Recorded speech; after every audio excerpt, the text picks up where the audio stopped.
I Konvergens har vi lavet en komponent, som vi kalder regelmotor.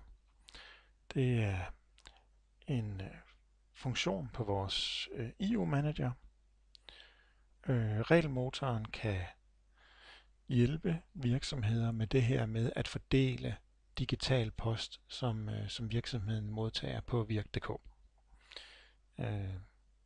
Jeg har her en sådan overordnet illustration af, hvad det er, den her regelmotor gør.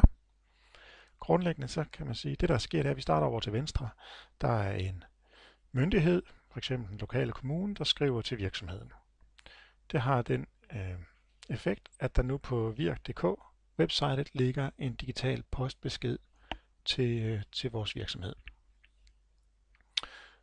Når den kommer til virk.dk, så bliver der med det samme sendt en kopi af hele den her digitale postbesked, og den bliver modtaget på vores IO-manager, og vores regelmotor begynder nu at arbejde på den digitale postbesked, som vi har fået fat i her.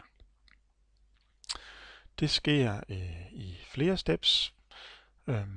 Den første den er, at vi beriger den besked, vi har modtaget, og nummer 2 er, at vi så kører nogle regler på de berigelser, vi har lavet, og det fører så til, at vi sender den digitale postbesked til den person eller funktionspostkasse, som vi ved hjælp af reglerne mener at kunne finde frem til, at det er her, at der skal sagsbehandles på den besked, der kommer ind. Ja, det er sådan det helt overordnede flow i vores regelmotor.